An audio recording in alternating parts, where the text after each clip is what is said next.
Hi everybody, it's Ranjan Bhattacharya here. Recently I was asked to chair a question and answer expert panel at an event in central London where questions were asked about property auctions, tax, property training and mentoring and commercial property as well.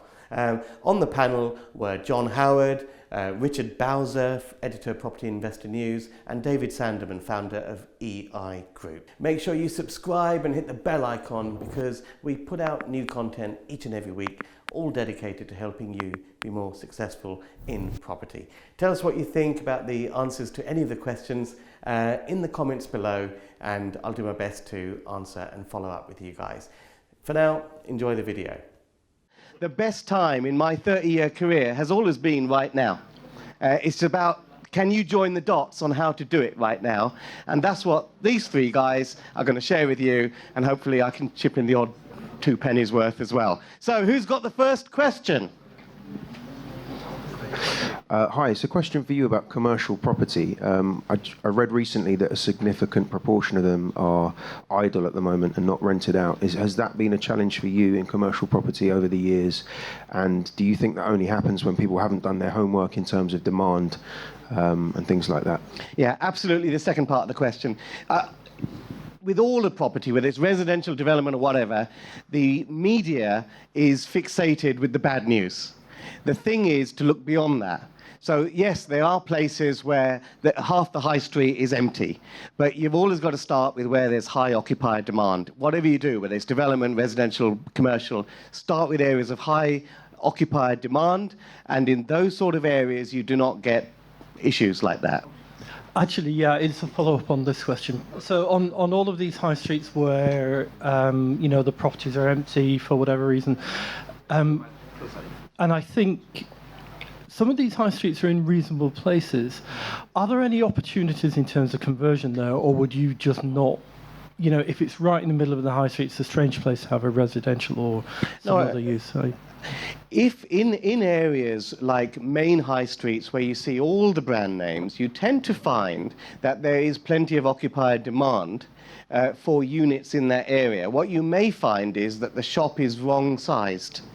So like a typical BHS store, for example, it's made for selling products off the shelf, it's wrong-sized. So often that needs to be knocked down or reconfigured. So as long as the unit is right-sized in a main high street location and there's plenty of footfall, and the footfall is affluent, you will find there's occupier demand. I don't want to go on too long about it, but I have got a video on this, 5 ways to find opportunity on the high street, and I go through my 5 points on there. I don't want to take any more questions on commercial for now. The other guys, and then we'll come back to commercial later if you want to. I'm here afterwards as well. I know Richard quite well. Now, I've seen you, the Property Investor News publication. What do you think of the taxation? A lot of people talk about investing in property, but they don't look at the taxation element. So what's your opinion? Saying stamp duty on properties, inheritance tax, etc., capital allowances. Can you give your a viewpoint, please? Taxation in 30 seconds? Okay, so the first respondent on that is I am not a tax expert. I can only go on what I see and what others are doing. But absolutely, I would say for anybody now, certainly in residential property, the 2 most important people in your life, apart from your wife and children, are going to be your tax advisor and your finance, because they are interrelated because of the lending regulations changes in the last few years. So you need to work together with your tax and financial advisor.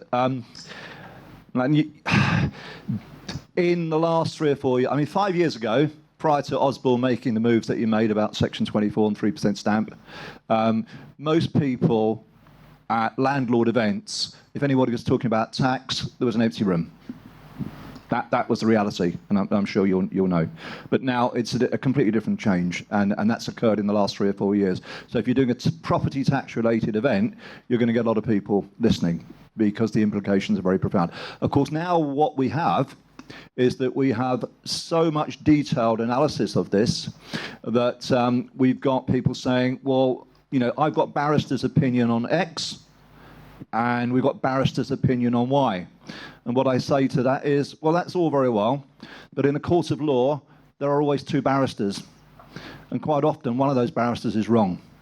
And people sometimes pay an awful lot of money to find out that their barrister's opinion was wrong. So when it comes to tax, property tax, buy-to-let, residential property investment, absolutely make sure that you know what you're doing and get a proper professional tax advisor.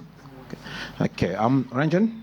Yeah, I've got one here for John, actually. John, Yes, I was going to ask. on your book, one of your books, I've read all your books, and on one you said Thank you. property investing, it's not for you if you are an intellectual. We've got a room Is here full. that what I said? Yeah, exactly. We've got a room here full of intellectuals. I was obviously having a bad day, wasn't I, when I wrote that bit? Well, the reason I say that, I tell you why I say that, because property actually is a very, very simple business. It's not complicated. You buy it at one price, you either sell it straight away at more, or you refurbish it and you sell it at more, or you rent it, refinance it, and move on. It's a very simple business, made complicated more by accountants, mortgage brokers, bank managers, and everyone else. It's a very simple business. And if you're very, very bright, you talk yourself into it, you overanalyze the whole damn thing, you talk yourself out of it, back in, back out, never make your bloody mind up. And most developers I know are black and white. It's either we're doing it or we're not doing it, and they don't change their mind. They're not right every time. They're right 9 out of 10 times probably. But if you're very bright, in my experience, there's other ways of making money in property, and a lot of you, of course, if you are very bright, probably don't need to be property developers. I needed to be a property developer because I got no bloody O levels in those days. Now it's GS, what is it? Something else, exactly. So actually, my options were pretty slim. But if you're very bright, there is a new breed, I would say, very briefly. There's a new breed of people like yourselves who have made money in other businesses and done very, very well, and see how well the rest of us have done and think, actually, I don't want to work so hard anymore. I know what I'll do. I'll do a bit of property in my second career, and that's great. And that's who I help a lot, people who have already got some property, done a little bit, and want to do a bit more. Okay, thank you. Say someone's trying to learn about the macroeconomic factors that affect the property markets over the long term. Are there any books or resources that you can sort of suggest? Macroeconomic factors. Who wants to have a go at that? I know how to play Monopoly, and that's about it. Richard? Can't spell it. Okay, yeah, I mean, Cass Business School, part of in London, yeah. That's perhaps, and of course, yeah. You've got University of Reading, specialising in real estate. Yeah.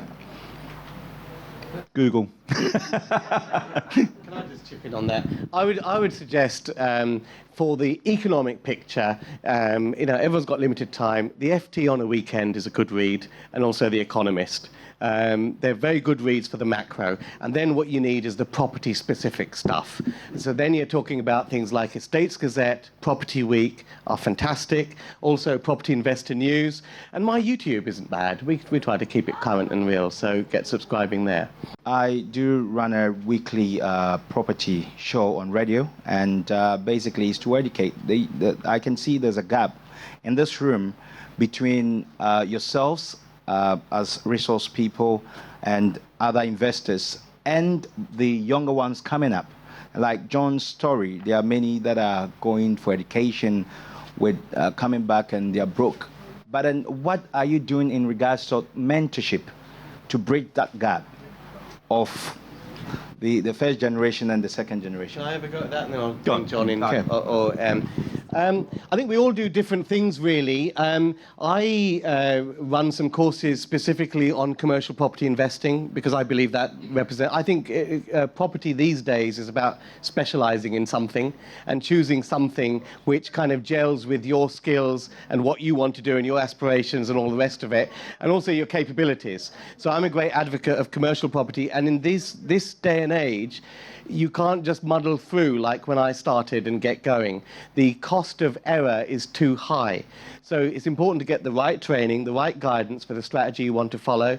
My bag is commercial property. I run some weekend workshops on it, and I also run an implementation mastermind program for people that want to implement those strategies. But I think it's about deciding on what specialist area you want to do and getting the best education you can to make sure you don't make any errors.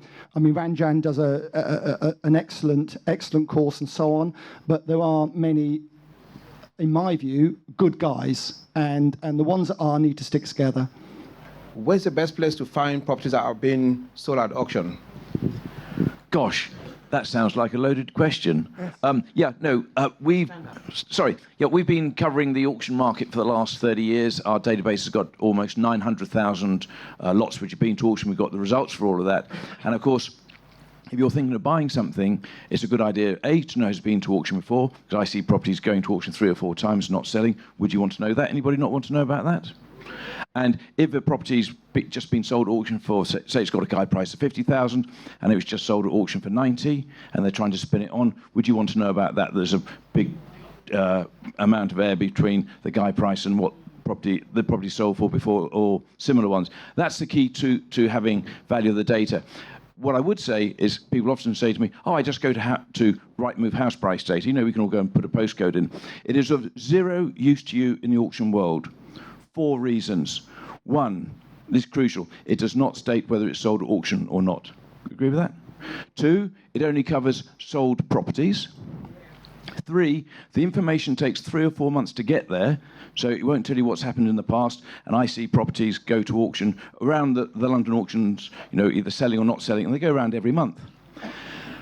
And finally, the Land Registry, for reasons better known to themselves, only put about 60% of the sold prices of auction lots in there. So if you're happy to take a guess or rely on a dartboard, great. But if you want to know what things sold for at auction, sounds like an advert for myself, but everybody here will tell you it. The only place you'll get sold information is either remember who offered it and go and phone the auctioneer up, or put the address into our database and we'll tell you. What are your 3 big tips in terms of buying at an auction?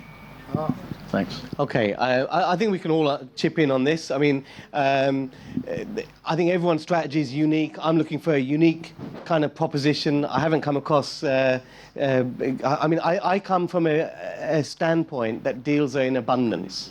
You know, that's one of the reasons why I don't mind sharing what I do. You know, because half the people in the room won't believe it. The other half that do believe it won't get off their arse and do it. And then the people that do get off their arse and do it, many of them won't do it right anyway. So there's no harm in sharing what I know.